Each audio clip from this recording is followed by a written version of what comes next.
Hi everyone, welcome back to Homegrown Passion. I'm Katie. This week I really wanted to show you the rest of our strawberry build, but I'm going to have to apologize. We weren't able to get the video completed. We were so busy trying to get everything else done here around the farm that we didn't get to edit the video, so we'll have it up next week. So thanks for understanding. So I am thrilled to give you an update on my Beto Bucket system in the greenhouse. I want to show you how the tomatoes and peppers are doing. I'm really thrilled to give you an update on the Beto Bucket system in the greenhouse and how well the tomatoes and peppers are doing.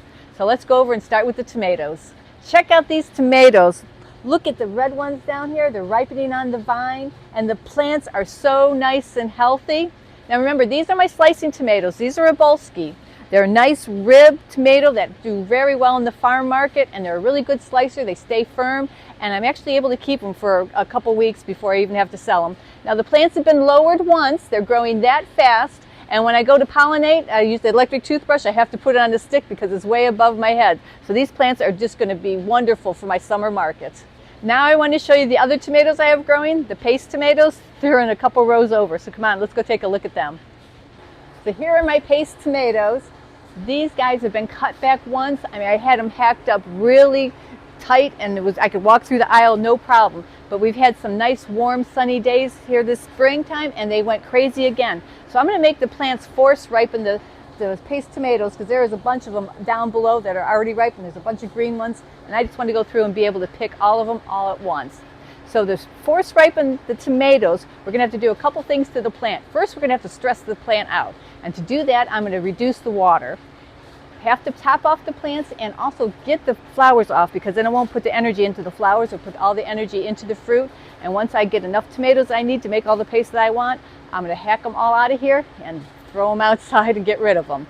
So I think I'm going to do a short video of me trying to hack these up, because it's always comical because I always turn out green. So look for a video maybe next week, a short on YouTube, and you'll see me having fun with the tomato plants.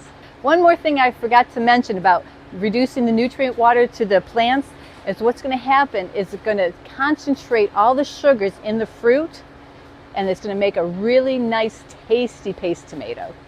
So now let's go on to an update on the pepper plants that are right in front of me. So here are my bell pepper plants. They're loaded with fruit. You can tell the plants are getting the right nutrients, the nice green leaves, no yellow in them, nice and shiny and smooth. And I planted 3 different varieties. I have red, orange, and yellow. So far I have a couple red ones turning color, a bunch of orange ones, but I haven't seen any yellow ones, and they're behind me and they're still green, so I'm waiting for them to turn. Well, here's the Pablanos. You can see I got some smaller ones up at the top. I've already harvested one time off of the plants, and if you look down here, look at the size of that one. Amazing. Now I don't have a lot of Pablanos started because they're not a really big seller at the farm market, but we really enjoy eating them and put them in different Mexican dishes. So I'm happy to have them here in the greenhouse this year. It's the first time I'm really going to offer them at the farmer's market, and I think they will go over, but not super big. Here are my banana pepper plants. This is the first year I'm going to offer them at the farmer's market. I know a lot of the vendors have them, so I didn't go too crazy and plant a lot. But these guys are doing really good. You can see the small ones up at top, and go down here at the bottom. There's some nice big ones. And I had already harvested a few that were like this long that we stuffed with some sausage and put some tomato sauce on. Oh, they were so yummy. Last type of pepper I grow is the jalapeno. And I'm so happy we went to the 2-stem method this year, because I am getting much bigger jalapenos. Look how nice those guys are. So I know they'll sell really well at the farm market. And down next to me is where I pulled the green beans. And this is so funny. I turned off the nutrient water a while ago, and the plants I didn't pull out are still trying to grow. And then I have my cucumbers, my English cucumbers, and these are Tyra. And I just grown these right now just for myself and the family. And I had some really big ones I harvested this morning, and I hadn't harvested for like 3 or 4 days. And let me show you what happens when you don't harvest your cucumbers on time. You lose a bunch. If you don't get them off, the new baby ones all shrivel up and turn brown because the plant's trying to keep the bigger ones alive. So I have one more row of Beto buckets. Now I'm replacing all the nutrient lines with new lines and new spaghetti tubes and emitters and the stakes. So I still got to have that installed for this line here. But I am going to plant some stuff. So let me show you in the nursery what we're going to plant. And this is going to be for my farmer's market. So here's what's going into the Beto buckets. It's the Vortex green beans and the Tyra cucumber plant.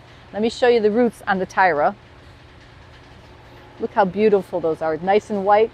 So these definitely have to get planted into the Beto buckets within this week. And let me tell you, these Tyra cucumbers are one of the biggest sellers in the farm market. I bring a full cooler full, and they're usually sold out by 11 o'clock. But I'm still growing for my CSA program. In the channels, I have Toka Bacana, white bok choy, green bok choy, and Swiss chard.